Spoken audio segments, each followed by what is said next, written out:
तो last part में हमने देखा बरूटो को ये पता चल जाता है इस ब्लू शैडो के पीछे सुमेरे का ही हाथ है और बरूटो उसे काफी समझाने की कोशिश करता है, लेकिन सुमेरे समझने के लिए बिल्कुल भी तैयार नहीं होती और वो लीफ विलेज को तबाह करना चाहती है। और सुमेरे का मॉन्स्टर वहाँ पर एक पोर्टल खोल देता है जिसके अंदर वो सभी को खींच लेता है और वो लोग एक अलग ही दुनिया में पहुंच जाते हैं जहाँ पर मित्सुकी और बरूटो उस मॉन्स्टर से लड़ते हैं और उनकी काफी खतरनाक फाइट चलती है। जिसके बाद बरूटो सुमेरे को समझाने की काफी ज्यादा कोशिश करता है और एक टाइम पर सुमेरे के अंदर की ब्लू शैडो वो भी बाहर निकल जाती है। जिसके बाद ये जगह भी यहाँ से टूटने लगती है और सुमेरे की पीठ पे जो निशान बना होता है वो भी यहाँ पर टूट जाता है। जिसके बाद ये अपनी दुनिया में आ जाते हैं और अब आगे फिर हम बरूटो को देखते हैं जो कि अपने रूम में बैठा हुआ अपनी आंखों को देख रहा होता है क्योंकि जब से उसने सुमेरे को बचाया है उसकी आंखें एक्टिवेट होना ही बंद हो गई हैं। और तभी उसकी मॉम उसे खाना खाने के लिए बुलाती है और वो वहाँ से चला जाता है। और फिर हमें नारुतो, शिकामारू और साई को दिखाया जाता है जो कि उसी जगह पर आए होते हैं जहाँ पर वो ब्लू शैडो अपीयर हुई थी। और नारुतो कहता है अब सब कुछ पहले जैसा हो चुका है और फिर ये सब सुमेरे के बारे में बात करने लगते हैं। शिकामारू पूछता है ऐसी क्या चीज है जिसने आखिरी में जाकर सुमेरे को रोक लिया और साई बताता है इसके पीछे बरूटो और उसके साथी हैं। और ये सुनकर नारुतो काफी खुश होता है और साई बताता है सुमेरे ने नीवी की पावर को अपने हाथ में महसूस किया है और नारुतो ने सुमेरे को एकेडमी में एडमिशन लेने की परमिशन भी दे दी है। लेकिन शिकामारू को ये बिल्कुल भी ठीक नहीं लगता। और फिर हमें एकेडमी का सीन दिखाया जाता है जहाँ पर सीनो सेंसे सभी बच्चों को कह रहे होते हैं कि अब हमें नीचे बैठ के क्लास लगाने की कोई जरूरत नहीं है क्योंकि हमारे एकेडमी का कंस्ट्रक्शन काम जल्दी ही कंप्लीट होने वाला है। जिस पर शिकाडाई कहता है चलो अच्छा ही है कि कम से कम हमें नीचे नहीं बैठना पड़ेगा। और फिर सीनो सेंसे सभी को एक न्यू 3 मैन स्क्वाड बनाने के लिए कहते हैं ताकि ग्रेजुएशन के बाद वो सबके लिए एक अच्छा टीम फॉर्मेशन बना सके। तब सरादा पूछती है सुमेरे काफी टाइम से क्लास में एब्सेंट है तो उसका क्या होगा। लेकिन सेंसे कहते हैं कि उन्हें इसके बारे में कुछ नहीं पता। और वो पूछती है कहीं ऐसा तो नहीं है कि सुमेरे एकेडमी को छोड़ रही हो। और इस बार भी सेंसे यही कहते हैं कि अभी तक मुझे इसके बारे में कुछ नहीं पता, बस हम सुमेरे के आने का वेट ही कर सकते हैं। फिर वो सभी को अपना अपना टीम फॉर्मेशन बनाने के लिए कहते हैं। तभी नामदा सरादा से कहती है कि वो सुमेरे को देखने के लिए गई थी लेकिन उसे वहाँ से भगा दिया गया। और ये सुनकर बरूटो थोड़ा सा उदास हो जाता है और सेंसे कहते हैं जल्दी जल्दी अपना टीम फॉर्मेशन बना लो और तुम्हारी प्रैक्टिस कल से स्टार्ट हो जाएगी। और फिर सभी बच्चे अपने अपने टीम मेंबर्स को चूज करने लगते हैं और बरूटो मित्सुकी से पूछता है कि वो इस बार किस टीम को ज्वाइन करेंगे। और मित्सुकी कहता है कि वो बरूटो की टीम को ज्वाइन करना चाहता है। जिस पर बरूटो कहता है क्या फिर से तुम किसी दूसरी टीम को ज्वाइन नहीं करना चाहते? नहीं, मैं हमेशा तुम्हें करीब से देखना चाहता हूँ इसलिए मैं तुम्हारी टीम ज्वाइन करूंगा। और तभी यहाँ पर डेंकी और अयाबे आ जाते हैं और अयाबे यहाँ पर कहता है कि उसने डेंकी को अपनी टीम में ले भी लिया है। और ये सुनकर बरूटो काफी ज्यादा शॉक हो जाता है और वो सोचता है कि वो शिकाडाई को अपनी टीम में ले लेगा। लेकिन भाई शिकाडाई ने भी अपनी टीम बना ली होती है और यहाँ पर हमें पता लगता है कि इन लोगों ने अपने पेरेंट्स की ही टीम को कॉपी किया होता है। और फिर बरूटो मित्सुकी से कहता है कि वो किसी दूसरी टीम मेंबर को चूज करे और अयाबे कहता है कि उसने सरादा को भी अपनी टीम में ले लिया है। जिसके बाद बरूटो यहाँ पर सोच में पड़ जाता है आखिरकार वो अपनी टीम में किसको लेगा। और फिर डेंकी की नजर मेटल पे जाती है जो कि काफी ज्यादा शर्मा रहा होता है और डेंकी बरूटो से उसे अपनी टीम में लेने को कहता है और बरूटो मेटल को अपनी टीम में ले लेता है क्योंकि अगर मेटल अपनी नर्वसनेस को रोक ले तो वो काफी ज्यादा पावरफुल है। वहीं मित्सुकी सुमेरे को अपनी टीम में लेने को कहता है क्योंकि उसके पास जो पावर है वो काफी ज्यादा इंसेन है। लेकिन बरूटो तभी उसे रोक लेता है क्योंकि सुमेरे के पास जो पावर है उसके बारे में किसी को नहीं पता। और डेंकी सुमेरे के बारे में सोचकर काफी ज्यादा उदास होने लगता है। वहीं इरोजिन आकर उसे कहता है सुमेरे ने विलेज पे अटैक किया है, मुझे नहीं लगता कि वो एकेडमी में वापस आएगी। लेकिन बरूटो उन्हें हौसला देते हुए कहता है नहीं, सुमेरे जरूर से वापस आएगी। और फिर शाम हो जाती है और हमें प्रिंसिपल ऑफिस का सीन दिखाया जाता है जहाँ पर सीनो सेंसे प्रिंसिपल से पूछ रहे होते हैं सुमेरे वापस एकेडमी में कब आएगी। और प्रिंसिपल कहते हैं मुझे नहीं लगता कि वो वापस आ पाएगी क्योंकि उसने एकेडमी में रहते हुए विलेज पे अटैक करने की कोशिश की है। और सीनो सेंसे कहते हैं अगर सुमेरे को वापस बुलाया जाए तो वो उसका पूरा ध्यान रखेंगे और पूरी जिम्मेदारी उनकी होगी। जिस पर प्रिंसिपल मना करते हैं और कहते हैं हो सकता है कि सुमेरे का वापस आने का मन ना हो। लेकिन सीनो सेंसे कहते हैं कि मैं उससे बात करूंगा। और अब बरूटो अपने घर आ चुका है और जैसे वो दरवाजा खोलता है वो ये देखकर काफी ज्यादा शॉक होता है कि आज नारुतो अपने घर होता है। और बरूटो उदास होते हुए उसकी तरफ जाता है और सुमेरे के बारे में कहने लगता है। और नारुतो कहता है हाँ मैं जानता हूँ कि सुमेरे को काफी ज्यादा चोट लगी थी और अब वो ठीक हो रही है। वहीं बरूटो गुस्सा होते हुए कहता है मैं इसके बारे में बात नहीं कर रहा हूँ। और तभी हिन्नाटा हिमावारी को अपने पास बुला लेती है और नारुतो कहता है कि अभी वो काफी ज्यादा मुश्किल हालातों में है तो उसकी चिंता ना करी जाए, नारुतो उसे संभाल लेगा। और बरूटो सुमेरे को वापस एकेडमी में आने करने की परमिशन देने के लिए कहता है, लेकिन नारुतो इसके लिए मना कर देता है और वो कहता है कि सिर्फ एक अकेला होकागे सारे डिसीजन नहीं ले सकता। और नारुतो कहता है तुम्हें ज्यादा चिंता करने की कोई जरूरत नहीं है, मैं सारा कुछ संभाल लूंगा। जिसके बाद हिनाटा कहती है डिनर लग चुका है, अब डिनर कर लीजिए। और फिर हमें सीनो सेंसे को दिखाया जाता है जो कि सुमेरे से मिलने हॉस्पिटल में आए होते हैं और वो उससे पूछते हैं कि अब तुम ठीक हो। और सुमेरे उनसे माफी मांगते हुए कहती है मुझे माफ कर दीजिए क्योंकि उसने सीनो सेंसे के अंदर के चक्रा को भी निकाल लिया था। जिस पर सीनो सेंसे कहते हैं कोई बात नहीं। और ये सुनकर सुमेरे काफी ज्यादा चौंक जाती है और फिर वो कहते हैं कि इससे वो एक अच्छे टीचर बनने के लायक बन सके। और फिर वो सुमेरे के पास आकर बैठ जाते हैं और उससे कहते हैं उसके अंदर जो गोजो तनाव था वो अब खत्म हो चुका है और अब सुमेरे की बॉडी सिर्फ उसकी है और अब वो जो चाहे वो डिसीजन ले सकती है। और इतना कह के वो यहाँ से चले जाते हैं। और फिर हमें अगले दिन का सीन दिखाया जाता है और सुमेरे अपने रूम से गायब होती है। और फिर हमें एकेडमी का सीन दिखाया जाता है जहाँ पर सीनो सेंसे आज सबकी प्रैक्टिकल ट्रेनिंग लेने वाले हैं। और उनका रूल ये होता है कि एकेडमी पर लगे हुए जो रेड फ्लैग को सबसे पहले लेगा वही इसको जीतेगा। लेकिन सीनो सेंसे सबको ये पहले ही बता देते हैं कि उन्हें एकेडमी में कोई भी डैमेज नहीं करना है। जिसके बाद सब में फाइट स्टार्ट हो जाती है और फिर हम अयाबे को देखते हैं जो कि अपने अपोनेंट के साथ लड़ रहा होता है, जिसका फायदा उठाकर डेंकी और सरादा फ्लैग को लेने के लिए ऊपर चले जाते हैं। लेकिन तभी वहाँ पर एक डोल आती है जो कि डेंकी को लात मारती है जिससे वो लोग नीचे गिर जाते हैं और आसानी से ओपोनेंट जीत जाता है। और सीनो सेंसे काफी ज्यादा डर रहे होते हैं कहीं फिर से एकेडमी पहले जैसे टूट न जाए। और फिर वो सभी के स्कोर्स को लिखने लगते हैं। लेकिन तभी उनके पास कोई आदमी आता है और सुमेरे के बारे में कुछ कहने लगता है, जिसे सुनकर सीनो सेंसे सरादा के हाथ में बोर्ड देकर यहाँ से चले जाते हैं। और ये देखकर सरादा काफी ज्यादा चौंक जाती है। और फिर बरूटो और शिगाडाई की टीम के बीच में फाइट स्टार्ट हो जाती है और हम देखते हैं कि चोचो अपने एक्सपेंशन जूसू का इस्तेमाल कर मेटल पे हमला करने वाली है। लेकिन तभी शिगाडाई नीचे से कहता है देखो तुम्हें कितने सारे लोग देख रहे हैं। और ये देखकर मेटल काफी ज्यादा नर्वस हो जाता है और इसी का फायदा उठाकर चोचो से एक जोरदार मुक्का मारती है जिससे मेटल यहाँ पर एलिमिनेट हो जाता है। और चोचो उस फ्लैग को लेने के लिए वहाँ से निकल जाती है और इरोजिन अपने जुस्सू का इस्तेमाल कर बरूटो को रोकने की कोशिश करता है। लेकिन बरूटो उससे काफी आसानी से बच जाता है। और जैसे ही इरोजिन मित्सुकी के पास आता है वो अपने जुस्सू का इस्तेमाल करता है और वो मित्सुकी के ऊपर फट जाता है, जिसका फायदा उठाकर शिगाडाई मित्सुकी को पैरालाइज कर देता है और बेचारा बरूटो यहाँ पर अकेला पड़ जाता है। और मित्सुकी बरूटो से पूछता है क्या मैं अपनी कोई न्यू ट्रिक को इस्तेमाल कर सकता हूँ। बरूटो कहता है अरे तुम्हें जो यूज करना है करो, लेकिन हमें इस मैच को जीतना है। जिसके बाद मित्सुकी अपने मुंह के अंदर से एक कुनाई को फेंकता है जिससे बचने के लिए शिगाडाई अपने शैडो पैरालाइज को तोड़ देता है। और फिर मित्सुकी वहाँ से भागने लगता है और एक रोड को काट देता है जिससे सब कुछ हिलने लगता है और चोचो भी ऊपर तक नहीं पहुँच पाती और फिर सब कुछ टूट के नीचे गिर जाता है। और फिर हम देखते हैं कि बरूटो ने उस फ्लैग को पकड़ा हुआ है और वो इस बैटल को जीत भी जाता है। और तभी बरूटो नीचे आता है लेकिन यहाँ पर सीनो सेंसे नहीं होते। वो सरादा से पूछता है कि सीनो सेंसे कहाँ हैं, लेकिन वो कहती है मुझे नहीं पता, वो बस सुमेरे के बारे में कुछ कहते हुए यहाँ से भाग गए। और यहाँ पर इरोजिन कहता है उसे ऐसा लगता है कि सुमेरे को दूसरी एकेडमी में ट्रांसफर किया जा रहा है और बरूटो गुस्सा होते हुए उसका कॉलर पकड़ लेता है। लेकिन तभी डेंकी देखता है सीनो सेंसे वापस आ चुके हैं और फिर हम देखते हैं कि वहाँ पर सुमेरे भी होती है, लेकिन वो काफी ज्यादा शर्मिंदा होती है क्योंकि उसने विलेज पर हमला करने की कोशिश की थी,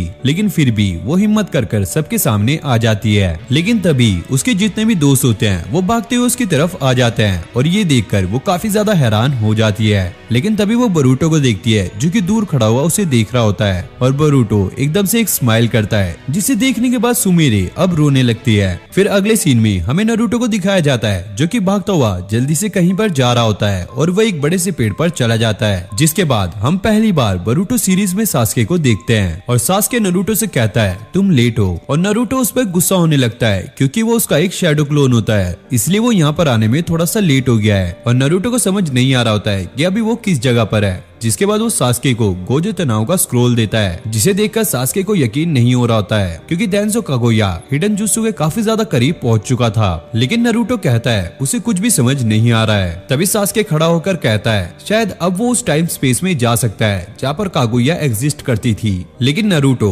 उसे जाने के लिए मना करता है और विलेज में थोड़ा समय बिताने के लिए कहता है। लेकिन तभी सास्के नारुतो से कहता है कि वो सकुरा को जाकर एक मैसेज दे और वो मैसेज ये होता है कि सॉरी, जो कि सास्के सकुरा को कहने के लिए कहता है और इतना कहते ही वो यहाँ से गायब हो जाता है। फिर हमें मोमोस्की को दिखाया जाता है जो कि ये कह रहा होता है नीवी ने जो गेट खोला था अब वो क्लोज हो चुका है, इसलिए जोगन अब बाहर नहीं आ सकता।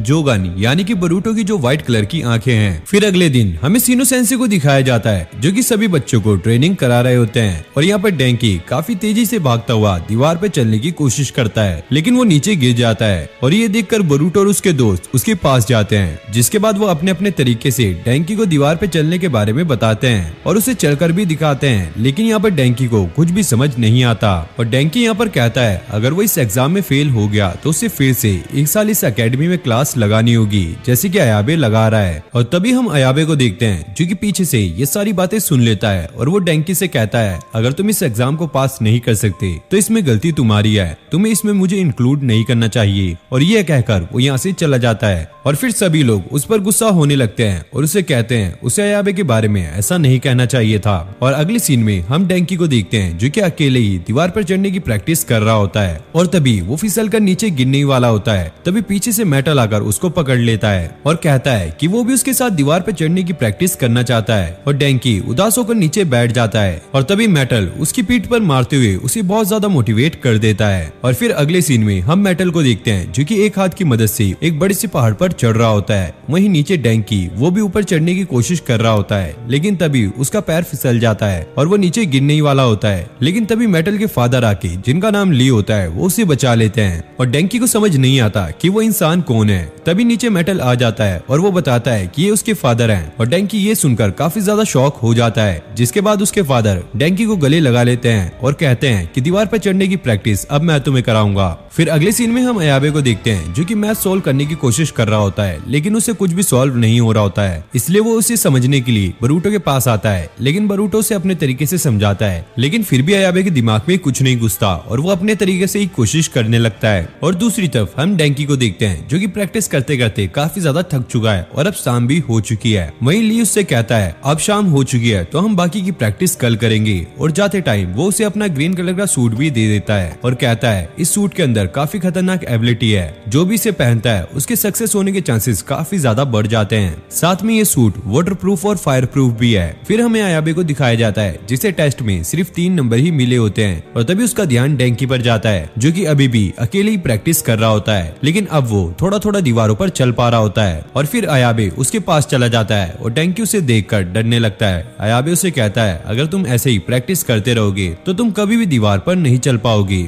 और फिर वो उसे दीवारों पर चलने के बारे में सिखा रहा होता है। डेंकी उसकी बातों को सुनकर दीवारों पर चलने की कोशिश करता है और इस बार वो थोड़ा ज्यादा ऊपर तक जा पाता है और डेंकी खुश हो जाता है और उसे कहता है तुम्हारे सिखाने का तरीका बरूटो और बाकी सभी से काफी ज्यादा अलग है। और अयाबे कहता है ये इसलिए है जब बात आती है निजुत्सु की तो क्लास में वो सबसे टॉप पर है। फिर वो थोड़ी प्रैक्टिस करने के बाद घर जाने लगते हैं क्योंकि अब शाम हो चुकी थी और डेंकी रास्ते में जाते हुए उसे उसकी मदद करने के लिए थैंक यू बोलता है और उससे पूछता है आखिरकार उसने उसकी मदद क्यों की, जबकि उसने अयाबे के बारे में काफी गलत बोला था। और अयाबे बिना कुछ कहे आगे बढ़ने लगता है और डेंकी उसके पास जाकर उससे रिटर्न एग्जाम के बारे में पूछने लगता है और उसे ये भी कहता है अगर उसे स्टडी में कोई भी हेल्प चाहिए तो वो उसकी मदद जरूर से करेगा। लेकिन अयाबे यहाँ पर मना कर देता है और कहता है उसकी स्टडी और ट्रेनिंग काफी मस्त चल रही है। लेकिन तभी अयाबे के बैग की पॉकेट से उसका टेस्ट नीचे गिर जाता है और जब डेंकी उसे पढ़कर देखता है उसे पता लगता है कि अयाबे को सिर्फ 3 नंबर ही मिले हैं और उसे ऐसा लगता है कि अयाबे अभी भी डेंकी से गुस्सा है, जिस पर अयाबे कहता है वो नहीं चाहता कि डेंकी उसकी मदद करे और जिससे उसकी ट्रेनिंग खराब हो जाए, क्योंकि अगर किसी को फिर से 1 साल अकेडमी में रिपीट करना है तो वो अयाबे करेगा क्योंकि वो अकेडमी में कई बार फेल हो चुका है। जिस पर डेंकी उदास हो जाता है और उसे कहने लगता है जब वो बरूटो से पहली बार मिला था उसने सोच लिया था कि वो भी निजुत्सु की स्टडी करेगा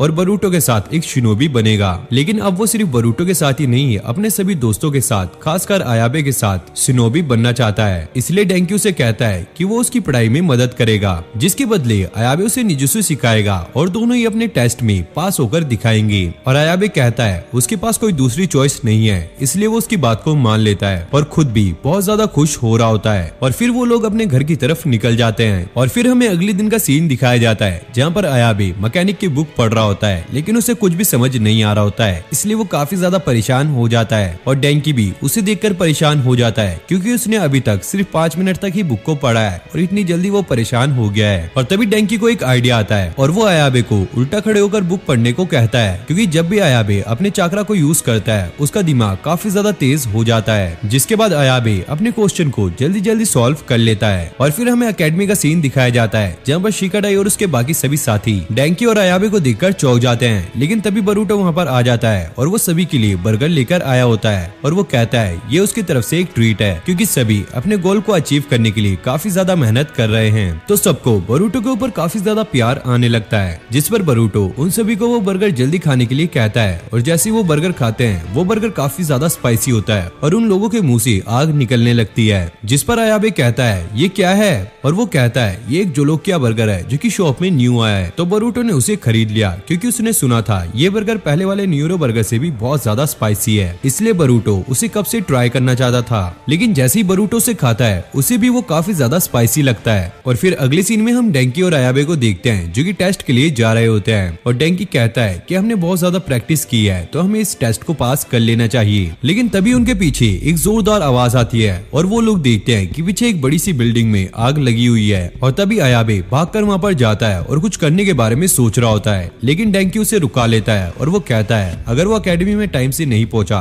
तो वो इस एग्जाम में फेल कर दिया जाएगा। लेकिन तभी अयाबे एक औरत को चिल्लाते हुए देखता है जिसके बच्चे उस बिल्डिंग में फंस चुके हैं, इसलिए वो उन्हें बचाने के लिए उस बिल्डिंग में जल्दी से चला जाता है। और फिर वो उन्हें ढूंढने लगता है जहाँ पर 3 बच्चे फंसे हुए दिखते हैं। और नीचे हम डेंकी को देखते हैं जो कि ये कह रहा होता है बिल्डिंग में जो स्प्रिंकलर सिस्टम लगा हुआ है शायद वो खराब हो चुका है। दूसरी तरफ हम एकेडमी का सीन देखते हैं जहाँ पर सीनो सेंसे ने टेस्ट लेना स्टार्ट कर दिया है और बरूटो यहाँ पर सोच रहा होता है आखिरकार वो दोनों अभी तक क्यों नहीं आए। इनोजिन कहता है शायद जुलोकिया बर्गर खाकर उन दोनों का पेट खराब हो गया है। और शिकाडाई भी कहता है जुलोकिया बर्गर खाकर उसका भी पेट खराब हो गया है। और यहाँ पर बरूटो के पसीने छूटने स्टार्ट हो जाते हैं, जिसके बाद हमें अयाबे को दिखाया जाता है जो कि बच्चों को लेकर नीचे की तरफ जाने की कोशिश कर रहा होता है। लेकिन नीचे काफी ज्यादा आग लग चुकी थी, इसलिए वो अपने जुत्सु का इस्तेमाल कर वहाँ पर एक वॉल क्रिएट कर देता है ताकि आग ऊपर तक ना बढ़े। और तभी उसे एक डोर दिखता है जिसके अंदर स्प्रिंकलर की वायर का कनेक्शन होता है और अयाबे उन्हें ठीक करने लगता है। और नीचे हम डेंकी को देखते हैं जिसने ली की दी हुई ड्रेस को पहन लिया होता है और वो जल्दी से दीवार पर चढ़कर ऊपर बिल्डिंग में पहुंच जाता है। और वो देखता है कि इस बिल्डिंग में काफी ज्यादा आग लगी हुई है, लेकिन उसका सूट फायर प्रूफ होने की वजह से वो काफी आसानी से उसके अंदर चला जाता है। और जैसे वो अंदर जाता है उसे अयाबे की बनी हुई वॉल दिखाई देती है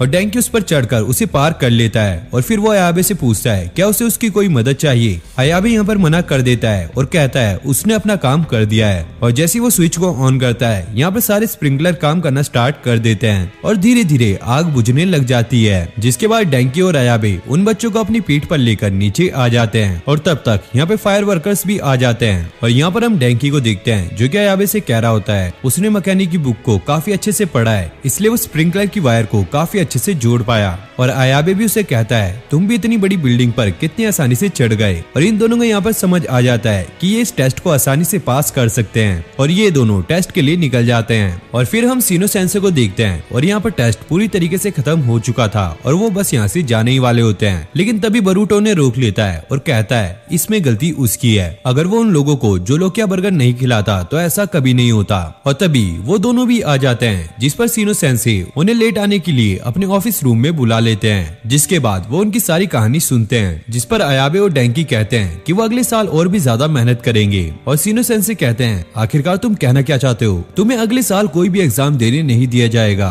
जिस पर वो दोनों काफी ज्यादा डर जाते हैं और उन्हें ऐसा लगता है कि उन्हें अब एकेडमी से निकाल दिया जाएगा। और वो सीनो सेंसे से काफी ज्यादा रिक्वेस्ट करने लगते हैं कि उन्हें एकेडमी से ना निकाला जाए। और सीनो सेंसे कहते हैं वो टेस्ट इसलिए लेते हैं ताकि रियल लाइफ में कोई परेशानी आ जाए तो वो आसानी से उसे सॉल्व कर सके। लेकिन अयाबे और डेंकी ने रियल लाइफ में इतने खतरनाक सिचुएशन में अपने स्किल्स का यूज करके दिखा दिया है और तुम्हारा हर एक डिसीजन बिल्कुल सही था, इसलिए तुम दोनों को एग्जाम देने की कोई भी जरूरत नहीं है, तुम लोग पास हो गए हो। जिस पर वो लोग खुश हो जाते हैं और फिर वो अपना रिजल्ट देखने चले जाते हैं जहाँ पर उनका नाम भी होता है। और तब तक उनके दोस्त भी वहाँ पर आ जाते हैं और चोचो उनकी पास होने की खुशी में उन्हें चिप्स भी देती है। और बरूटो ने कहता है वो तो काफी ज्यादा चिंता में था, उसे ऐसा लगा था कि जुलोकिया बर्गर खाकर उनका पेट खराब हो गया है। और अयाबे उसे कहता है कि अब वो दोनों एक शिनोबी बनकर दिखाएंगे। और फिर हम सीनो सेंसे को देखते हैं जो कि सभी बच्चों को पानी पर चलना सिखा रहे होते हैं और यहाँ पर सभी बच्चे काफी आसानी से पानी पर चल भी रहे होते हैं। लेकिन जब सीनो सेंसे अपने जुत्सु की मदद से पानी में लहर पैदा करते हैं तो सभी बच्चे पानी में गिर जाते हैं और इसी के साथ इनकी क्लास यहाँ पर खत्म हो जाती है।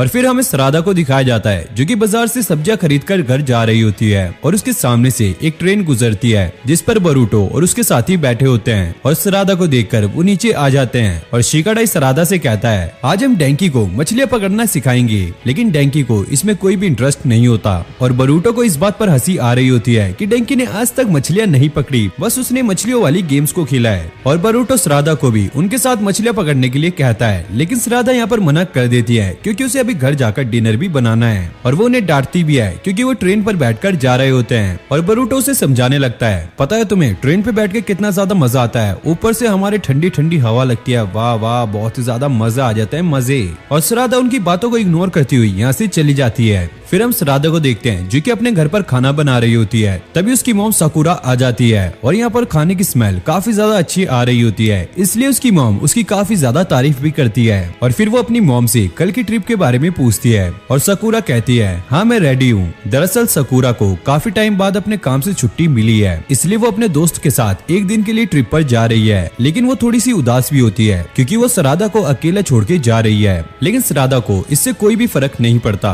और वो कहती है वैसे भी तुम्हें इतने टाइम बाद छुट्टी मिली है तो इसलिए तुम्हें घूमने जाना ही चाहिए। और उसकी मॉम कहती है अगर तुम्हें कुछ चाहिए तो आते हुए मैं तुम्हारे लिए लेकर आ जाऊंगी। और श्राद्धा कहती है अगर हो सके तो डैड को अपने साथ ले आना। और ये सुनकर साकुरा थोड़ी चौंक जाती है और श्राद्धा कहती है उसे कुछ नहीं चाहिए, वो तो बस मजाक कर रही थी। तभी साकुरा की नजर साइड में रखी हुई एक पोटली पर जाती है जिसे अभी तक कोई भी लेने नहीं आया होता है। दरअसल इस पोटली के अंदर एक टेडी बियर होता है जो कि फट गया था, इसलिए साकुरा उसे ठीक करने के लिए ले आई थी। दरअसल ये टेडी बियर एक छोटी सी बच्ची का होता है जिसे चोट लग गई होती है और अब वो एक हॉस्पिटल में होती है और साकुरा ने उससे प्रॉमिस किया होता है कि वो आज इसे ठीक कर उसे वापस कर देगी, इसलिए वो यहाँ पर थोड़ी सी परेशान होती है कि वो इसको कैसे वापस करेगी क्योंकि आज उसे घूमने भी जाना है। और श्राद्धा कहती है आप टेंशन मत लीजिए, मैं उसे वापस कर दूंगी। और जैसी साकुरा बाहर निकलती है इनोजिन भी आ जाती है और वो दोनों चले जाते हैं। और फिर हम श्राद्धा को देखते हैं जो कि स्टेशन आई होती है हॉस्पिटल जाने के लिए और फिर वो ट्रेन में आ जाती है जहाँ पर उसे एक चिट्ठी मिलती है जो कि साकुरा ने रखी होती है उसके लिए। और फिर वो उस चिट्ठी को पढ़ने लगती है और चिट्ठी को पढ़ते पढ़ते नेक्स्ट स्टेशन पे पहुंच जाती है और वो जल्दी से ट्रेन से बाहर निकलती है। लेकिन भाई उसे याद आता है कि उसने टेडी बियर वाली पोटली तो निकाली नहीं है, जिसके बाद वो प्लान बनाती है कि वो कुछ भी करके नेक्स्ट स्टेशन पे पहले पहुंचेगी। और फिर हमें बरूटो और उसके दोस्तों को दिखाया जाता है और भाई इन नल्लों ने 2 दिन से अभी तक एक भी मछली नहीं पकड़ी है, इसलिए बरूटो ने ऐसी लोकेशन पर लेके जाने वाला है जहाँ पर उन्हें 100% मछलियाँ मिलेंगी।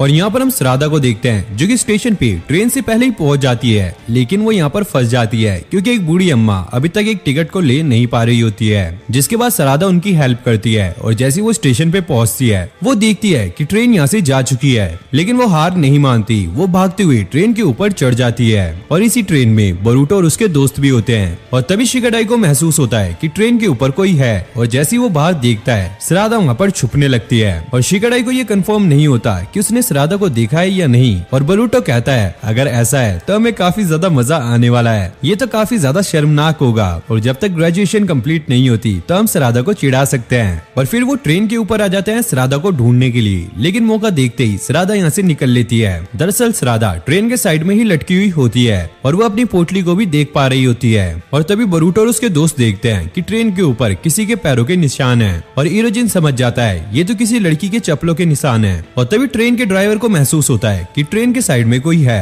और जैसे वो देखता है श्राद्धा वहाँ से निकल जाती है और श्राद्धा को ऐसा लगता है कि उसे किसी ने देखा नहीं है। लेकिन तभी उसे एक आवाज आती है और जैसे वो मुड़कर देखती है वहाँ पर चोचो खड़ी होती है और फिर वो चोचो को मनाने लगती है कि किसी को भी इस बारे में ना बताए और चोचो इसके लिए मान भी जाती है। और फिर वो जल्दी से श्राद्धा को सेंट्रल स्टेशन लेकर आती है जहाँ पे लोस्ट एंड फाउंड का एक सेंटर होता है जहाँ पर कोई भी गुमी हुई चीज आराम से मिल जाती है। फिर श्राद्धा उस टेडी बियर के बारे में उस ऑफिसर को बताती है और सब कुछ बताने के बाद उसे वो टेडी बियर मिल जाता है और श्राद्धा यहाँ पर काफी ज्यादा खुश होने लगती है। और फिर चोचो उस टेडी बियर को बाहर निकालती है। श्राद्धा देखती है ये तो कोई ओसा ही टेडी बियर है और ऑफिसर कहता है हमें पता चला है कि ऐसी एक और पोटली थी जिसे पहले ही किसी ने क्लेम कर लिया है। और ये सुनकर श्राद्धा और ज्यादा परेशान हो जाती है और अब वो पुलिस के पास जाने के लिए सोच रहे होते हैं, लेकिन चोचो उसे मना कर देती है और वो उसे अपने साथ एक जगह जाने के लिए कहती है। जिसके बाद वो एक गली में आ जाते हैं जिसे पार कर वो एक हिडन मार्केट में पहुंच जाते हैं और यहाँ से वो इस पोटली के असली मालिक को ढूंढ सकते हैं। और फिर चोचो श्राद्धा को लेकर एक शॉप पर जाती है जहाँ पर अलग अलग विलेज के हर एक फूड आइटम टंगे होते हैं। और चोचो को इस मार्केट के बारे में इसलिए पता होता है क्योंकि उसकी मॉम हिडन क्लाउड विलेज से है और वो अक्सर यहाँ पर आते रहते हैं। और चोचो उस पोटली को लेकर उस दुकान वाली बुढ़िया के पास जाती है और उसका पता करने लगती है, लेकिन बुढ़िया यहाँ पर साफ मना कर देती है और वो कहती है ये बताने के लिए उसे कुछ रकम चाहिए। और श्राद्धा कहती है मेरे पास कुछ पैसे हैं और मैं देने के लिए तैयार हूँ, लेकिन बुढ़िया फिर भी मानने के लिए तैयार नहीं होती। जिसके बाद चोचो अपने पास रखा हुआ लिमिटेड एडिशन चिप्स का पैकेट निकालती है और ये देखकर वो बुढ़िया काफी ज्यादा तंग रह जाती है क्योंकि ये चिप्स काफी पहले आने बंद हो गए थे। और चोचो काफी लकी है क्योंकि उसे ये पैकेट फैक्ट्री के अंदर ही मिल गया था। और वो बुढ़िया लालच करने लगती है और उसके बाद वो डॉल के बारे में सब कुछ बताने लगती है और वो कहती है हिडन वाटरफॉल विलेज के लोग अपने पूर्वजों को याद करने के लिए इन डॉल्स को पानी में विसर्जित करते हैं और आज इस फेस्टिवल को हिडन लीफ विलेज में भी बनाया जाएगा। और ये सुनकर श्राद्धा और चोचो अपने टेडी बियर वाली पोटली को ढूंढने के लिए वहाँ से निकल जाते हैं। और फिर हम सकुरा और इनो को देखते हैं जो कि अपनी डेस्टिनेशन पर पहुंच चुके होते हैं। और तभी हमें पता चलता है कि इनो सकुरा को इस जगह पर इसलिए लेकर आई होती है क्योंकि सास्के और सकुरा पहली बार डेट के लिए इसी लोकेशन पर मिले थे। और सकुरा कहती है क्या तुम्हें ये डेट लगती है, क्योंकि उस टाइम सास्के सकुरा के साथ सिर्फ 2.5 मिनट के लिए था।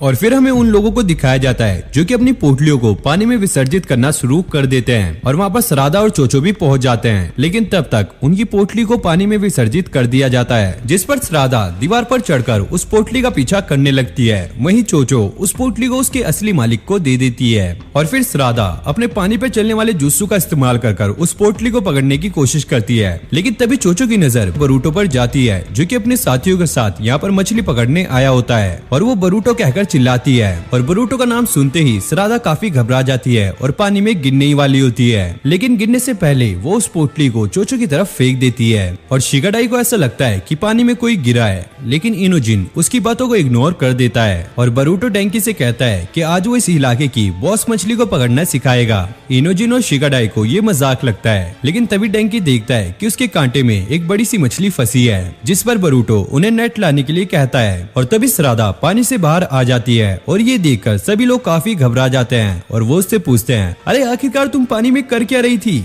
और वो कहती है कि मुझे काफी ज्यादा गर्मी लग रही थी, इसलिए मैं पानी में स्विमिंग करने के लिए आ गई थी और किसी को इससे कोई प्रॉब्लम तो नहीं है। जिस पर भाई वो उसके डरावने फेस को देखकर ना कह देते हैं। और उसके बाद हम हॉस्पिटल का सीन देखते हैं जहाँ पर वो बच्ची अपने टेडी बियर को पाकर काफी ज्यादा खुश होती है। और फिर हमें श्राद्धा के घर का सीन दिखाया जाता है जहाँ पर सकुरा वापस अपने घर आ चुकी है और वो अंदर जाके देखती है तो श्राद्धा वहाँ पर खाना बना रही होती है। और सकुरा श्राद्धा से कहने लगती है कि आज उसने ट्रिप पर काफी ज्यादा मजा किया है और उसने जो खाना बनाया था उसकी स्मेल भी काफी ज्यादा अच्छी आ रही थी, तो उनको बहुत ज्यादा मजा आया। और श्राद्धा की तारीफ भी करने लगती है और वो उससे पूछती है क्या उसने उस टेडी बियर को उस बच्ची तक पहुँचा दिया, जहाँ पर श्राद्धा कहती है हाँ उसने उसे पहुँचा दिया। हमें हिमावारी को दिखाया जाता है जिसकी तबीयत काफी ज्यादा खराब है और उसे काफी बुखार हो रहा होता है और इस वजह से बरूटो भी बहुत ज्यादा परेशान होता है और उसे कहता है कि तुम्हें ज्यादा देर तक पूल में नहीं नहाना चाहिए था। हिमावारी बरूटो से कहती है कि उसे हैमबर्गर खाना है और बरूटो कहता है तुम टेंशन मत लो, जब तुम ठीक हो जाओगी तो मॉम तुम्हारे लिए हैमबर्गर बना देगी।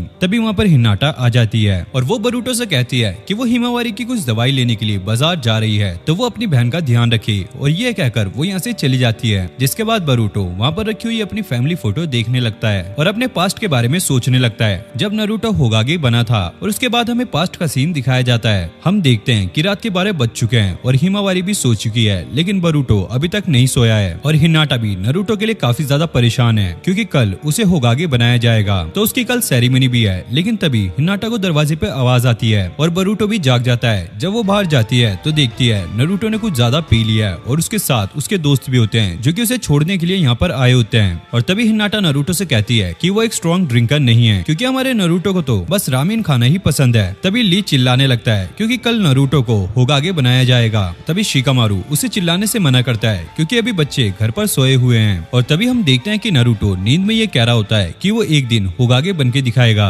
और ये सुनकर सभी लोग हंसने लगते हैं। वहीं बरूटो ऊपर से ये सब कुछ देख रहा होता है। फिर हमें अगले दिन का सीन दिखाया जाता है जहाँ पे हिमावारी और बरूटो खाना खाने के लिए जा रहे होते हैं, लेकिन नारुतो अभी तक जागा नहीं होता। जिसके बाद हिमावारी उसे जगाने के लिए जाती है और बहुत कोशिश करने के बाद भी नारुतो नहीं जगता। फिर बरूटो वहाँ पर आ जाता है और उसके ऊपर जोरदार जंप करता है जिससे नारुतो उठ जाता है और खाना खाने पहुँच जाता है। तभी हिनाटा नारुतो से कहने लगती है कि कैसे बरूटो नारुतो के आने का इंतजार कर रहा था। तभी बरूटो शर्माने लगता है और हिनाटा पे चिल्लाने लगता है। और कुछ देर बाद हिनाटा नारुतो का 7th होकागे ड्रेस लेने जा रही होती है और ये देखकर नारुतो काफी ज्यादा शॉक हो जाता है क्योंकि उसकी कॉस्ट्यूम अभी तक रेडी नहीं हुई है। दरअसल उसकी जो कॉस्ट्यूम बना रही है वो लेडी काफी ज्यादा ओल्ड है, इसलिए उसकी कॉस्ट्यूम बनाने में काफी ज्यादा टाइम लग रहा है। तभी हिनाटा कहती है कि उन्होंने कहा था कि वो कॉस्ट्यूम का टाइम पर बना देगी, लेकिन नारुतो तब भी परेशान होता है क्योंकि जब ककाशी को 6th होकागे बनाया गया था तब भी उन्होंने उसकी कॉस्ट्यूम को टाइम पर रेडी नहीं किया था, इसलिए उसने 5th होकागे की कॉस्ट्यूम को पहना था और उस पे 6th होकागे लगाकर चिपका दिया था।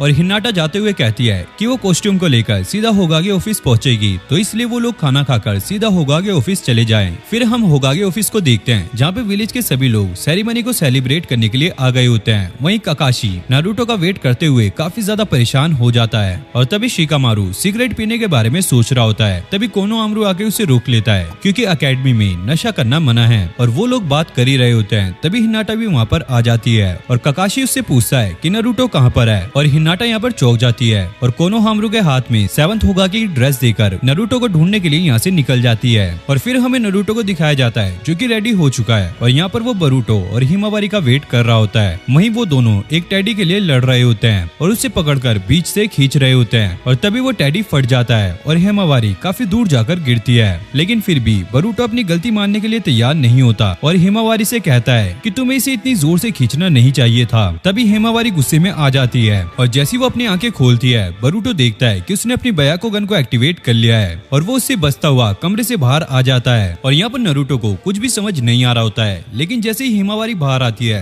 नारुतो उसे देखकर चौंक जाता है और वो बरूटो को बचाने के लिए दौड़ता है। लेकिन जैसी हिमावारी बरूटो को मारने वाली होती है उससे पहले ही नारुतो उसके सामने आकर खड़ा हो जाता है और इस वजह से वो नारुतो के ही पेट में मार देती है। और नारुतो के अंदर जो 9 टेल फॉक्स होता है जिसका नाम कुरा है उसकी भी हालत काफी ज्यादा खराब हो जाती है। लेकिन अभी भी 9 बजने में सिर्फ 1 मिनट बचा होता है, इसलिए शिकामारू कोनोहामारू को नारुतो का क्लोन बनने के लिए कहता है ताकि वो सेरेमनी को पूरा कर सके। जिसके बाद शिकामारू नारुतो का क्लोन बन जाता है और सेरेमनी शुरू हो जाती है और वो सबको बुद्धू बना रहा होता है। वहीं हिनाटा नारुतो को देखकर काफी ज्यादा शॉक हो जाती है क्योंकि उसका चक्रा पॉइंट पूरी तरीके से ब्लॉक हो चुका है और आज वो उठ नहीं पाएगा। और फिर हम बरूटो को देखते हैं जो कि ऊपर अलमारी में छुपा होता है और हिमावारी उसे ढूंढ रही होती है और वो अपनी बयाको गन की मदद से बरूटो को काफी आसानी से ढूंढ लेती है। और फिर हम प्रेजेंट का सीन देखते हैं जहाँ पर बरूटो कहता है कि उस दिन के बाद से मैंने अपनी बहन से कभी पंगा नहीं लिया, लेकिन वो इस बात से भी परेशान है कि जब से नारुतो होकागे बना है उस दिन के बाद से वो बहुत ही कम अपने घर आया है और जबकि आज उसकी बहन की हालत काफी ज्यादा खराब है वो उसे भी देखने नहीं आया है। और तभी नारुतो दौड़ता हुआ कमरे में आता है हिमावारी को देखने के लिए और बरूटो ये देखकर काफी ज्यादा शॉक हो जाता है और उससे पूछता है आज आपको कोई काम नहीं है क्या? जिस पर नारुतो कहता है उसने अपने एक शैडो क्लोन और शिकामारू को वो काम संभालने के लिए छोड़ दिया है। फिर बरूटो का ध्यान नारुतो की कॉस्ट्यूम पर जाता है और वो देखता है कि उसने उसे उल्टा पहना हुआ है और नारुतो से कहता है कि उसने जल्दबाजी में इस पे ध्यान नहीं दिया है और फिर वो उसे ठीक करने लगता है। और फिर हम बरूटो को देखते हैं जो कि अब उसे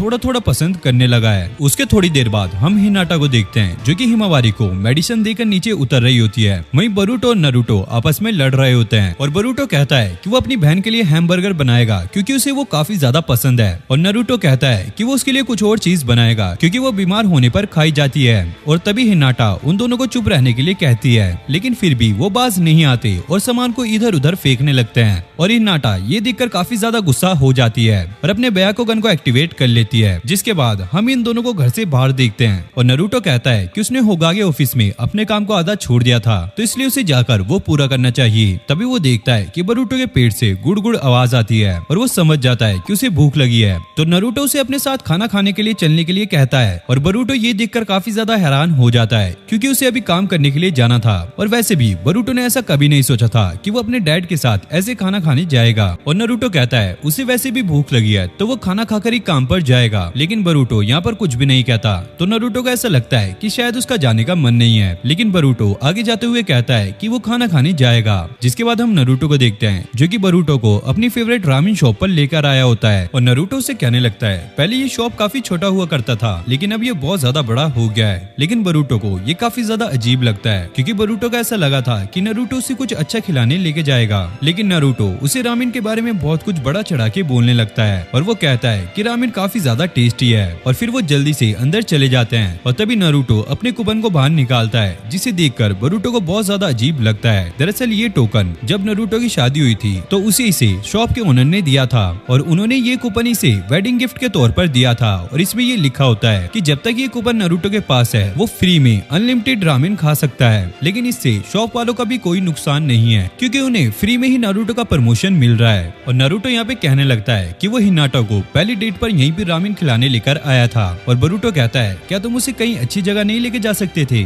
और नारुतो कहता है क्या, अरे वो हिनाटा ने ही तो कहा था कि उसे रामेन पसंद है, इसलिए मैं यहाँ पर लेकर आया था। और यहाँ पर बोरुटो को विश्वास नहीं हो रहा होता है कि उसकी मॉम को भी रामेन पसंद है, लेकिन भाई नारुतो उसे विश्वास दिलाने की कोशिश कर रहा होता है और तभी उनका रामेन भी यहाँ पर आ जाता है और फिर वो जल्दी जल्दी उसे खाने लगते हैं। तभी बोरुटो की नजर टीवी पर जाती है जहाँ पर दिखाया जाता है कि लीफ विलेज के 5 कागे की समिट को रखा जाएगा और बोरुटो से देखकर समझ जाता है और नारुतो से कहता है कि शायद अब तुम बहुत ज्यादा बिजी होने वाले हो, जिस पर नारुतो कहता है हाँ। और बोरुटो कहता है इससे मुझे कोई भी प्रॉब्लम नहीं है, लेकिन वो हिनाटा और हिमावारी को परेशान ना करे। और नारुतो से कहता है तुम अभी बच्चे हो तो तुम्हें इतना ज्यादा सोचना नहीं चाहिए। और तभी वहाँ पर चोचो और चोजी आते हैं। पहले उन्हें लगता है कि शायद वो रामेन खाने के लिए आए हैं, लेकिन तभी हमें पता चलता है कि वो लोग रामेन में बने हुए रिकॉर्ड को तोड़ने के लिए आए हैं। और फिर वो जल्दी जल्दी खाने लगते हैं और चोचो कहती है कि वो अपने डैड के लेजेंड रिकॉर्ड को तोड़ना चाहती है, लेकिन उसका डैड जिसका नाम चोजी है वो किसी लेजेंडरी क्वीन नाम की लड़की के रिकॉर्ड को तोड़ना चाहता है। और ये देखकर बोरुटो सोचने लगता है आखिरकार वो लड़की है कौन। और नारुतो से कहता है कि जल्दी जल्दी वो अपने नूडल्स को खा ले, नहीं तो ये ठंडे हो जाएंगे। और फिर वो अपने नूडल्स को खत्म कर लेते हैं। नारुतो बोरुटो से पूछता है क्या उसे ये नूडल्स अच्छे लगे? और यहाँ पर बोरुटो शर्मा जाता है और वो कहता है हाँ। और नारुतो कहने लगता है जब वो छोटा था तो वो इरोका सेंसे के साथ यहाँ पर आया करता था, फिर वो ककाशी सेंसे और अपने दोस्तों के साथ यहाँ पर आया करता था। और नारुतो यहाँ पर अपने बचपन के दिनों को बहुत ज्यादा याद करता है। और यहाँ पर हम चोचो और उसके डैड को देखते हैं जो कि नूडल्स खाते खाते काफी ज्यादा थक जाते हैं, लेकिन फिर भी वो लेजेंडरी क्वीन को नहीं हरा पाते। तो बोरुटो उस लड़की से जाकर पूछता है लेजेंडरी क्वीन कौन है, जिस पर वो नारुतो से पूछती है क्या उसने इसके बारे में उसे नहीं बताया है। तो नारुतो उसे दीवार पर देखने के लिए कहता है जहाँ पर बोरुटो की मॉम की फोटो लगी होती है, जिसने टोटल 46 बॉल रामेन खाकर वहाँ पर रिकॉर्ड बना दिया है। और बोरुटो ये देखकर काफी ज्यादा शॉक हो जाता है। और फिर अगले सीन में हमें बोरुटो और उसकी बहन को दिखाया जाता है जो कि सो रहे होते हैं। और नारुतो यहाँ पर कहता है कि किसको पता था कि हिमावारी अपने बयाकुगन को एक्टिवेट कर लेगी। और तभी हिनाटा कहती है उसे इस बात के बारे में बुरा लगता है कि नारुतो का सबसे बड़ा ड्रीम था कि वो होगागे बने, लेकिन जिस दिन नारुतो होगागे बना वो उस दिन वहाँ पर जा ही नहीं पाया। और नारुतो कहता है हाँ, लेकिन अब उसके पास एक दूसरा ड्रीम है जिसे वो पूरा करना चाहता है। और हिनाटा यहाँ पर चौंक जाती है और उससे पूछती है अब ये कौन सा ड्रीम है, जिस पर नारुतो कहता है अब वो होगागे बन चुका है, इसलिए पूरा लीफ विलेज उसकी फैमिली है, इसलिए नारुतो अपनी इतनी बड़ी फैमिली को हमेशा प्रोटेक्ट करेगा। और उसके बाद हम सरादा को देखते हैं जो कि होगागे स्टैचूज को देख रही होती है क्योंकि बोरुटो ने नारुतो के फेस पर इडियट लिखा होता है। और दूसरी तरफ हम शिकाडाई को देखते हैं जो कि अपनी जुत्सु की मदद से कुनाई को पकड़ने की कोशिश कर रहा होता है। तभी उनकी नजर स्टैचूज पर जाती है जिसे देखकर वो लोग चौंक जाते हैं। उसके बाद हम साई को देखते हैं जो कि अपने बेटे को बीस्ट स्क्रॉल जुत्सु सिखा रहा होता है, लेकिन इनोजिन का जुत्सु बहुत ज्यादा छोटा होता है। और फिर हम ली को देखते हैं जो कि अपने बेटे को ट्रेनिंग दे रहा होता है, जिसके बाद हमें बोरुटो को दिखाया जाता है जो कि अपनी पेंटिंग को कंप्लीट कर काफी ज्यादा खुश हो रहा होता है। और तभी नारुतो वहाँ पर आ जाता है और बोरुटो कैसे भी कर उससे बचता है और नारुतो के ऊपर अटैक करता है, जिसे नारुतो आसानी से ब्लॉक कर लेता है और उसके ऊपर हमला करता है, लेकिन वो बोरुटो का एक शैडो क्लोन होता है। और फिर बोरुटो नारुतो से बचकर वहाँ से भाग जाता है और भागते भागते एक जगह पर आकर छिप जाता है। और तभी सरादा वहाँ पर आती है और बोरुटो उसे चुप रहने के लिए कहता है और नीचे जाकर छिप जाता है। और तभी वहाँ पर नारुतो आ जाता है और वो सरादा से पूछता है क्या उसने बोरुटो को देखा है, लेकिन यहाँ पर सरादा थोड़ा सा सोचने लगती है और उससे झूठ कह देती है, जिसके बाद नारुतो उसे शुक्रिया बोलकर यहाँ से चला जाता है। और फिर बोरुटो बाहर आ जाता है और वो सरादा से उसकी मदद करने के लिए शुक्रिया कहता है। और सरादा यहाँ पर समझ जाती है कि बोरुटो नारुतो के साथ ऐसा क्यों करता है, और वो कहती है बोरुटो ऐसा इसलिए करता है क्योंकि उसके डैड उस पर बिल्कुल भी ध्यान नहीं देते और वो भी चाहता है कि बाकी लोगों की तरह उसके डैड भी उस पर ध्यान दे।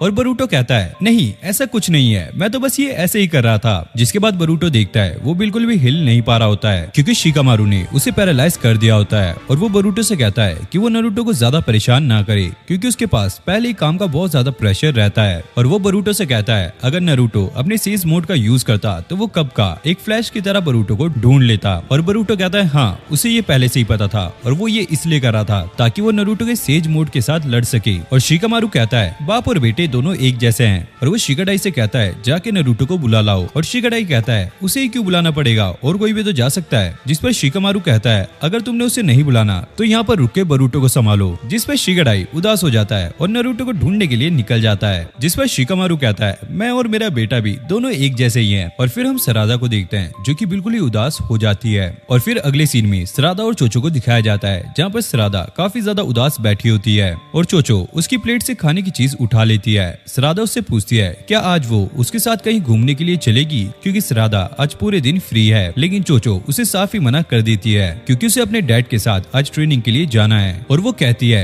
वैसे उसका ट्रेनिंग पे जाने का बिल्कुल भी मन नहीं है। और सरादा उससे कहती है तुम्हें ट्रेनिंग के लिए जाना चाहिए, नहीं तो तुम एग्जाम में फेल भी कर सकती हो। और चोचो को ऐसा लगता है कि वो उसे एटीट्यूड दिखा रही है क्योंकि वो उचिया क्लैन से है। लेकिन सरादा कहती है ऐसा बिल्कुल भी नहीं है, तुम गलत समझ रही हो। वो कहना चाहती है कि चोचो काफी ज्यादा लकी है कि उसे अपने डैड के साथ ट्रेनिंग करने का मौका मिल रहा है। और तभी उसके डैड चोजी वहाँ पर आ जाते हैं और वो चोचो को बुलाने लगते हैं। और ये चोचो को काफी ज्यादा अजीब लगता है। और चोचो सरादा से कहने लगती है मैं और मेरे डैड एक दूसरे से बिल्कुल ही अलग हैं। लेकिन सरादा कोई भी रिप्लाई नहीं देती। तो चोचो उसे उसकी फैमिली के बारे में पूछने लगती है और उससे कहती है क्या सरादा भी अपने डैड की तरह दिखती है। तो सरादा दुखी हो जाती है और कहती है उसे कुछ भी याद नहीं है क्योंकि जब सरादा पैदा हुई थी तब से लेकर आज तक उसने अपने डैड को कभी नहीं देखा। जिसके बाद अगले सीन में हम सरादा को घर पर देखते हैं और वो अपने डैड की फोटो को देख रही होती है और सोचती है कि सासुके वापस घर कब लौटेगा। तभी सरादा की आंखें ब्लर होने लगती है और वो अपनी आंखों को मसलने लगती है और उसकी मॉम भी सकुरा वहाँ पर आ जाती है। वो जैसी सरादा को देखती है वो जल्दी से उसके पास जाकर उसकी आंखों को देखने लगती है। सरादा कहती है नहीं कुछ नहीं हुआ, बस उसे थोड़ा सा ब्लर दिखाई दे रहा था, तो अच्छा होगा वो अपने चश्मे के नंबर को चेंज कर ले। जिसके बाद वो खाना खाने बैठ जाते हैं। सरादा सकुरा से पूछती है क्या सासुके चश्मा पहनते हैं। तो सकुरा यहाँ पर चौंक जाती है और उससे पूछती है आखिरकार वो अचानक से ऐसे सवाल क्यों पूछ रही है। और सरादा कहती है नहीं, उसने ऐसा इसलिए कहा क्योंकि सकुरा की जो आंखें हैं वो तो ठीक है, तो क्या उसकी आंखों पर जो चश्मा लगा है वो उसकी डैड की वजह से है। जिस पर सकुरा सोचने लगती है और वो कहती है नहीं मुझे ऐसा नहीं लगता। और यहाँ पर सरादा को काफी ज्यादा अजीब लगता है क्योंकि सासुके सकुरा के हस्बैंड थे लेकिन सकुरा को उसके बारे में कुछ भी नहीं पता। जिसके बाद वो दोबारा से सकुरा से पूछती है कि जो सासुके है उसका इम्पोर्टेंट मिशन कब खत्म होने वाला है। और सकुरा कहती है बस वो खत्म होने ही वाला है। और सरादा समझ जाती है कि सकुरा को सासुके के बारे में ज्यादा कुछ नहीं पता। जिसके बाद वो सासुके का पता लगाने के लिए एक लाइब्रेरी में आ जाती है और वहाँ अंदर जाने के बाद उचिया क्लैन की बुक को ले लेती है और पढ़ने लग जाती है जहाँ पर उसे उचिया क्लैन के बारे में बहुत कुछ पता चलता है। लेकिन जैसे वो पेज को पलटती है वो एकदम से चौंक जाती है क्योंकि वहाँ उनकी जनरेशन के बारे में बहुत कुछ लिखा होता है जहाँ पर लिखा होता है उचिया क्लैन के सभी मेंबर्स किसी गलती की वजह से मारे जा चुके हैं। लेकिन उचिया क्लैन की ब्लड लाइन को बचाने के लिए सासुके और उसकी बेटी सरादा अभी भी जिंदा है। और सरादा ये देखकर काफी ज्यादा चौंक जाती है। लेकिन तभी उसकी आंखें ब्लर होने लगती है और वो अपनी आंखों को दोबारा से साफ करने लगती है। जिसके बाद सरादा इस बुक के सेकंड सेट को पढ़ने के लिए लाइब्रेरियन के पास जाकर पूछती है जिस पर वो अपने डिवाइस में चेक करता है और उसे पता चलता है कि सासुके को लेकर जितनी भी बुक थी उन्हें ब्लॉक कर रखा है और उन्हें कोई भी देख नहीं सकता। जिस पर सरादा उदास हो जाती है और वो सीधा अपनी मॉम यानी कि सकुरा के पास जाती है और वो सोच लेती है इस बार वो सासुके के बारे में पता लगा कर रहेगी। और वो सकुरा से पूछने लगती है उसके डैड सासुके वो घर क्यों नहीं आते, अभी वो कहाँ पर है और क्या कर रहे हैं। और सकुरा कहती है शायद वो कुछ कर रहा होगा, मुझे नहीं पता। जिस पर सरादा काफी ज्यादा गुस्सा हो जाती है और वो सकुरा से कहती है अगर उसको सासुके के बारे में कुछ भी नहीं पता तो वो कैसे कह सकती है कि वो सासुके की वाइफ है। जिस पर सरादा फिर से पूछती है क्या तुम सच में सासुके की वाइफ हो। जिस पर सकुरा गुस्सा हो जाती है और बोलती है तुम ये कैसे सवाल पूछ रही हो। और सरादा कहती है मुझे तो पहले ही पता था तुम उसकी वाइफ नहीं हो, तो बताओ तुम्हारा उसके साथ क्या रिलेशन है। जिस पे सकुरा काफी ज्यादा गुस्सा हो जाती है और वो गुस्से में जमीन पर मारती है जिससे जमीन भी टूट जाती है। और सरादा उसे देखकर डर जाती है और सकुरा उससे माफी मांगती है और उसे कहती है उसे ऐसा नहीं कहना चाहिए था। जब सासुके का मिशन कंप्लीट हो जाएगा तो वो वापस अपने घर आ जाएगा। लेकिन सरादा को पता होता है कि सकुरा इस बार भी उसे बहला रही है क्योंकि वो हमेशा ऐसा ही कहती है। और वो रोते रोते कहती है कि शायद सासुके हम सब के बारे में भूल चुका है। और फिर हम देखते हैं कि वहाँ की जमीन और दीवारों में धीरे धीरे क्रैक आने लगता है और थोड़ी देर बाद वो घर पूरी तरीके से टूटकर गिर जाता है जिसे देखकर सकुरा को उसका लोन याद आता है जो कि उसने अभी तक भरा नहीं है। और फिर वो चक्कर खाकर नीचे गिर जाती है और थोड़ी देर बाद शिजुने वहाँ पर आती है अपनी मेडिकल टीम के साथ और उसे लेकर हॉस्पिटल चली जाती है और सरादा अपनी फैमिली फोटो लेने के लिए चली जाती है और वो देखती है कि साकुरा की फोटो के पीछे एक और फोटो है और वो जल्दी से उस फोटो को बाहर निकालती है और वो देखती है कि उस फोटो में एक और लड़की है जिसने सरादा की तरह ही चश्मा पहना हुआ है। और अगर आपने नारुतो शिपुडिन देखा होगा तो आपको इस लड़की के बारे में पता होगा। इस लड़की का नाम कारिन उजुमाकी है। और फिर हम सरादा को देखते हैं जो कि हॉस्पिटल में होती है और उस फोटो को देख रही होती है। तभी शिजुने वहाँ पर आती है और वो कहती है ये तो सास्के का काफी पुराना फोटो है, जिस पर सरादा उस फोटो को छिपा लेती है और उससे पूछती है कि सास्के अभी कैसा दिखता है, जिस पर शिजुने कुछ भी नहीं कहती और सरादा कहती है कि वो शिजुने से कुछ पूछना चाहती है लेकिन इसके बारे में वो साकुरा को कुछ ना बताए। वो शिजुने से पूछती है क्या साकुरा सच में उसकी मॉम है और शिजुने कहती है हाँ वही तो तुम्हारी मॉम है। और फिर सरादा उससे और भी क्वेश्चन पूछने लगती है और कहती है कि उसका जन्म कौन से हॉस्पिटल में हुआ था और उसे कौन से डॉक्टर ने डिलीवर किया था और उस समय वहाँ पर और कोई भी था। लेकिन शिजुने उसे कोई भी जवाब नहीं देती और सरादा यहाँ पर समझ जाती है कि उसे कोई भी इसके बारे में नहीं बताना चाहता। और फिर सरादा एक शॉप में आ जाती है कुछ खाने के लिए और वहीं चोचो अपने डैड से झगड़ा कर वहाँ से जा रही होती है और वो सरादा को देखती है तो वो वहीं पर रुक जाती है और उससे बात करने के लिए वहाँ पर बैठ जाती है और वो सरादा से एक सीक्रेट कहती है। वो कहती है उसे ऐसा लगता है उसके जो मॉम डैड है वो असली नहीं है क्योंकि वो बिल्कुल भी अपने मॉम डैड जैसी नहीं लगती। क्योंकि एक दिन जब उसे बुखार हुआ था तो किसी हैंडसम इंसान ने उसके हेड को पकड़ा था और उसे ऐसा लगता है कि वही उसका डैड है। और वो देखती है कि मित्सुकी ने उसकी सारी बातों को सुन लिया है और वो गुस्सा हो जाती है और उसे वहाँ से भगा देती है। जिसके बाद वो सरादा को अपना प्लान बताती है और वो कहती है वो अपने मॉम डैड को ढूंढने के लिए एक जर्नी पर निकलना चाहती है और वो सरादा को अपने साथ चलने के लिए कहती है, जिस पर सरादा खुश हो जाती है क्योंकि इससे सरादा अपने डैड यानी कि सास्के को ढूंढ पाएगी। और तभी सरादा अपने सामान को पैक करने के लिए निकल जाती है और फिर हमें एक जंगल का सीन दिखाया जाता है जहाँ पर एक पोर्टल खुलता है और सास्के वहाँ से बाहर निकलता है लेकिन वो थोड़ा थका हुआ था। फिर वो आगे बढ़ने लगता है और तभी उसे महसूस होता है कि वहाँ पर कोई है और उसके हमला करने से पहले ही वो अपनी तलवार निकालकर उसे रोक लेता है और उस बंदे के पास एक चैन होती है जिससे वो सास्के को लपेट सके। लेकिन तभी सास्के उसे अपनी तलवार से फंसा लेता है और उसे किक मारता है। फिर सास्के अपने लाइटनिंग जुत्सु का इस्तेमाल करता है और वो एनिमी दूर जाकर गिरता है और जब सास्के उसके पास जाता है वो देखता है कि उसकी पीठ पर उचिया क्लैन का सिंबल बना हुआ है और जब वो घूमता है उसकी आंखों में भी शेरिनगन का सिंबल बना होता है और ये देखकर सास्के काफी चौंक जाता है। वो उससे पूछता है आखिरकार तुम हो कौन, और तभी अचानक वो वहाँ से गायब हो जाता है। और दूसरी तरफ हम सरादा को देखते हैं जो कि सास्के का पता लगाने के लिए नारुतो के पास जा रही होती है। वहीं नारुतो शिगामारू से बात कर रहा होता है। तभी सास्के का जो चील होता है वो नारुतो के पास आता है और नारुतो जल्दी से उसके पैर में जो मैसेज लगा होता है उसे निकाल लेता है और जैसे वो उस मैसेज को पढ़ता है वो काफी ज्यादा चौंक जाता है। फिर हमें बाथ हाउस का सीन दिखाया जाता है जहाँ पर काकाशी सेंसे अपनी छुट्टियां बताने आए होते हैं लेकिन तभी नारुतो उन्हें फोन करके मैसेज के बारे में सारा कुछ बता देता है। काकाशी सेंसे कहते हैं अगर उसके पास सच में शारिनगन है तो इसके दो ही मतलब हो सकते हैं, पहला कि वो उचिया क्लैन का बचा हुआ सर्वाइवर है या फिर दूसरा हो सकता है कि वो धेंजो फाउंडेशन के साथ जुड़ा हुआ हो। और फिर हम उसी लड़के को देखते हैं जो कि अपने बॉस के सामने खड़ा होता है। उसका बॉस उससे पूछता है आखिरकार तुम्हें सास्के कैसा लगा और वो लड़का कहता है हाँ वो काफी ज्यादा पावरफुल था। और उसका बॉस कहता है अभी तक सास्के ने अपनी असली पावर का यूज नहीं किया था। लेकिन वो लड़का कहता है जो भी हो लेकिन उसने इताची को मारा है तो हम उसे नहीं छोड़ सकते। और फिर हमें ओगागे ऑफिस का सीन दिखाया जाता है जहाँ पर सरादा पहुंच जाती है और वो अंदर जाने वाली होती है। वहीं नारुतो शिगामारू से ये कह रहा होता है कि वो खुद जाकर सास्के से मिलेगा ताकि वो इन चीजों के बारे में डिटेल में पता कर सके। और सरादा इस बात को सुन लेती है और वो काफी ज्यादा चौंक जाती है और वो सोचती है अगर वो नारुतो के साथ जाएगी तो वो पक्का सास्के से मिल सकती है। और नारुतो जाते टाइम कहता है कि वो अपने एक्स शैडो क्लोन को विलेज में छोड़ देगा और वहाँ से निकल जाता है। और सरादा भी वहाँ से निकल जाती है और वो भागकर सीधा हॉस्पिटल जाती है और वो देखती है कि साकुरा अभी भी बेहोश पड़ी है। जिसके बाद वो अपने कपड़े निकालने लगती है और फिर वो नए कपड़े पहनने लगती है क्योंकि आज वो अपने डैड सास्के से पहली बार मिलने वाली है। उसके बाद हम नारुतो को देखते हैं जो कि जाने से पहले शिगामारू को इस विलेज का ध्यान रखने के लिए कहता है। वहीं सरादा जंगलों के पीछे खड़ी हुई उसे देख रही होती है और उसका पीछा करने के लिए रेडी होती है। तभी वहाँ पर चोचो आ जाती है क्योंकि उसी ने सरादा को इस ट्रिप पे चलने के लिए कहा था ताकि वो अपने असली डैड को ढूंढ सके। जिसके बाद वो अपने बैग को सरादा को खोलकर दिखाती है जिसमें बहुत सारे चिप्स रखे होते हैं ताकि वो ट्रिप पर इन्हें खा सके। और सरादा कहती है हाँ ये तो काफी अच्छा है। और तभी नारुतो वहाँ से चला जाता है और सरादा काफी ज्यादा घबरा जाती है और वो चोचो का हाथ पकड़कर उसका पीछा करने लगती है। लेकिन तभी चोचो का पैर फंस जाता है और वो नीचे गिर जाती है और नारुतो भी वहाँ से निकल जाता है। जिसके बाद हम बरूटो को देखते हैं जो कि नारुतो के लिए टिफिन लेकर आया होता है और शिगामारू से कहता है तुम लेट हो, नारुतो अभी अभी यहाँ से चला गया है। और ये सुनकर बरूटो काफी ज्यादा उदास हो जाता है और वो मित्सुकी से यहाँ से चलने के लिए कहता कहता है, लेकिन तभी सरादा वहाँ पर आ जाती है और वो कहती है वो एक छोटी सी ट्रिप पर जा रही है, अगर बरूटो चाहे तो वो उसके लिए टिफिन नारुतो के पास पहुंचा सकती है।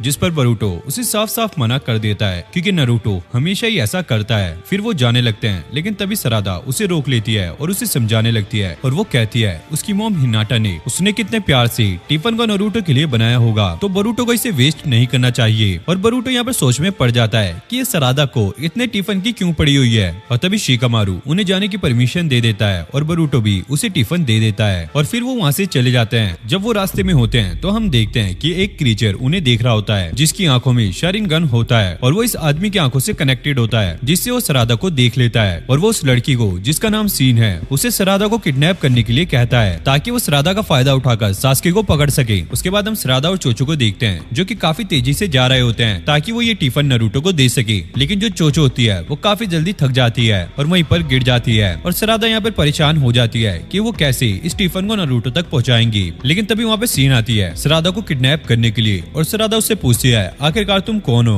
और वो अपना नाम बताता है सीन उचिया। और ये सुनकर सरादा काफी ज्यादा चौंक जाती है और वो कहती है उचिया क्लैन के अभी बस हम 2 ही मेंबर बचे हैं। लेकिन तभी सीन सरादा को अपने साथ चलने के लिए कहता है और सरादा साफ साफ उसे मना कर देती है, जिसके बाद वो अपना स्क्रोल निकाल लेता है और अपने समनिंग जुत्सु का इस्तेमाल करने लगता है और वहाँ पर अपने हथियार को समन कर लेता है और सरादा पे अटैक कर देता है। लेकिन सरादा इससे काफी आसानी से बच जाती है और अपनी कुनाई से उसके ऊपर हमला करती है और वो अपनी चैन से इन्हें रुका लेता है। लेकिन तभी चोचो उसके पीछे आकर अपने एक्सपेंशन जुत्सु का इस्तेमाल करती है और उस पे हमला करती है, लेकिन सीन इससे काफी आसानी से बच जाता है। जिसके बाद वो अपनी चैन को खींचता है जिससे सरादा और चोचो दोनों ही नीचे गिर जाती हैं और सीन सीधा चोचो पे हमला करता है, लेकिन सरादा देखती है उसे नारुतो ने बचा लिया है और नारुतो उसे देखकर समझ जाता है कि सास्के ने इस लड़के के बारे में ही उसे बताया था। और सीन नारुतो को देखते ही अपने मांगे की शेडिन गन को एक्टिवेट कर लेता है और नारुतो भी अपने 9 टेल चक्रा मोड को एक्टिवेट कर लेता है और सीन अपने मांगे की शारिन गन से अपने हथियारों को कंट्रोल करता है और पीछे से उन पर हमला करता है, लेकिन नारुतो अपने 9 टेल की पावर से उन्हें काफी आसानी से रोक लेता है। सरादा और चोचो नारुतो के 9 टेल फॉक्स के चक्रा को पहली बार देख रहे होते हैं और ये काफी ज्यादा शॉक हो जाते हैं और नारुतो अपने अंदर के 9 टेल फॉक्स को कहता है कि वो अपनी ज्यादा पावर का इस्तेमाल ना करे क्योंकि वो इसे जिंदा ही पकड़ना चाहता है। जिसके बाद नारुतो अपने 9 टेल चक्रा से उस पे हमला करने लगता है और सीन उससे काफी आसानी से बच रहा होता है और नारुतो ये देखकर समझ जाता है इसे काफी अच्छे से ट्रेन किया गया है। और तभी वो एक आंख वाला क्रीचर सीन के पास आ जाता है और उसे कहता है जो नारुतो है वो अभी के टाइम का सबसे खतरनाक शिनोबी है और वो उसे लेकर यहाँ से गायब हो जाता है। और तभी नारुतो अपने नॉर्मल मोड में आ जाता है और चोचो नारुतो के पास आती है और उसका हाथ अपने सिर पर रख के चेक करती है और नारुतो को यहाँ पर बिल्कुल भी समझ नहीं आ रहा होता है कि यहाँ पर हो क्या रहा है। और चोचो कहती है वो तो अपने डैड को ढूंढने यहाँ पर आई थी, लेकिन उसे यकीन नहीं हो रहा है कि वो इतनी ज्यादा सुंदर है कि उसके लिए लोग मारपीट कर रहे हैं। जिस पर नारुतो कहता है नहीं वो तुम्हारे लिए नहीं सरादा को लेने के लिए आए थे। और ये सुनकर सरादा काफी ज्यादा उदास हो जाती है और नारुतो उसके पास जाकर कहता है तुम चिंता मत करो, मैं हूँ तो तुम्हें प्रोटेक्ट करने के लिए। जिसके बाद नारुतो कहता है अब वो उन्हें अकेला भी नहीं छोड़ सकता, इसलिए वो उनको अपने साथ चलने के लिए कहता है क्योंकि नारुतो बहुत टाइम बाद सास्के से मिलने के लिए जा रहा है और वैसे भी वो सरादा को देखकर बहुत ज्यादा खुश होगा। और यहाँ पर सरादा का खुशी का कोई भी ठिकाना नहीं होता। जिसके बाद सरादा नारुतो को टिफिन देती है और नारुतो ये देखकर चौंक जाता है क्योंकि नारुतो को उसे देखकर अपना बचपन याद आने लगता है जब सास्के ने उसके साथ अपना टिफिन शेयर किया था। जिसके बाद वो बैठकर जल्दी से अपना खाना खत्म करते हैं, लेकिन तभी चोचो कहती है असल में वो अपने डैड को ढूंढने के लिए आई थी, लेकिन उसने कभी भी सरादा के डैड को नहीं देखा, वो कैसे दिखते होंगे। जिस पर सरादा उदास होकर कहती है नहीं मुझे भी याद नहीं है। जिस पर नारुतो उनसे सास्के के बारे में कहने लगता है और वो कहता है कि सास्के एकदम लड़कियों के बीच में काफी पॉपुलर था, बिल्कुल मेरी तरह, और वो देखने में हैंडसम था जैसे कि मैं हूँ, और साथ ही वो निजुत्सु में टॉप ग्रेड लाता था बिल्कुल मेरी तरह। जिस पर सरादा खुश हो जाती है। लेकिन एक चीज जो कि नारुतो बिल्कुल भी उसकी तरह नहीं है, सास्के बहुत ही ज्यादा एटीट्यूड दिखाता था और वो किसी की भी रिस्पेक्ट नहीं करता था और वो बहुत ही ज्यादा घमंडी था, जो कि नारुतो बिल्कुल भी नहीं है। जिस पर नारुतो सरादा से कहता है वो बिल्कुल ही सकुरा की तरह दिखती है, लेकिन उसकी आंखें बिल्कुल ही सास्के की जैसी है। और वो चोचो से कहता है उसका जो चेहरा है वो बिल्कुल उसकी मॉम की तरह है, लेकिन उसकी जो बॉडी है वो बिल्कुल उसके डैड के जैसी है। जिसके बाद वो लोग सास्के से मिलने के लिए निकल जाते हैं और थोड़ी देर चलने के बाद चोचो फिर से थक जाती है, जिसके बाद वो लोग आराम करने लग जाते हैं और थोड़ी देर बाद फिर से वो यहाँ से निकल जाते हैं। लेकिन तभी हम चोचो को देखते हैं जिसकी हालत फिर से खराब हो जाती है। नारुतो कहता है सामने जो टावर है उसी के अंदर आज मैं सास्के से मिलने वाला था, जिसे सुनकर सरादा काफी ज्यादा खुश हो जाती है, लेकिन चोचो वहीं थक कर गिर जाती है और वो कहती है कि वो और आगे नहीं जा सकती। और नारुतो कहता है ठीक है तो हम थोड़ा ब्रेक ले लेते हैं क्योंकि टावर हमारे सामने ही है। और वो सरादा से कहता है वो अपना बैग उतार कर नीचे रख दे और थोड़ा सा आराम कर ले। और तभी सरादा नारुतो से कहती है कि उसे टॉयलेट करने जाना है और नारुतो कहता है ठीक है, लेकिन ज्यादा दूर मत जाना। तभी हम सरादा को देखते हैं जिसने नारुतो से झूठ बोला होता है। दरअसल वो अकेले ही सास्के से मिलने के लिए जा रही होती है क्योंकि वो पहली बार अपने डैड से मिलने वाली थी। तो वो बहुत ही ज्यादा बेचैन होती है और वो रोने भी लगती है और स्ट्रेस की वजह से उसकी आंखों में भी शारिंगन एक्टिवेट हो जाता है। जिसके बाद वो टावर में पहुंच जाती है और अंदर चली जाती है और अंदर बहुत ज्यादा अंधेरा होता है। तो वो एक पिलर के पास चली जाती है जहाँ रोशनी होती है, लेकिन तभी वो पीछे घूमती है तो वहाँ पे सास्के होता है और वो सास्के को देखकर रोने लगती है और उसे डैड भी कहती है। और सास्के उसे कहता है कि मैं बहुत ज्यादा इम्प्रेस हूँ कि तुमने मुझे यहाँ भी ढूंढ लिया है, क्योंकि सास्के ने भी सरादा को नहीं पहचाना है। इसलिए सास्के को ऐसा लगता है कि सरादा उसकी दुश्मन है, यानी कि वही लड़का जिसका नाम सीन है उसी की कोई साथी है। और यहीं पर ये पार्ट एंड हो जाता है। अगर आपको वीडियो अच्छी लगी तो वीडियो को लाइक करके चैनल को सब्सक्राइब कर लो। नेक्स्ट पार्ट के लिए आप मुझे कमेंट कर सकते हो और बाकी आप हमारे चैनल पे और भी वीडियोस को चेकआउट कर सकते हो। मैं मिलता हूं आपसे नेक्स्ट वीडियो में, तब तक के लिए okay, take care, bye bye.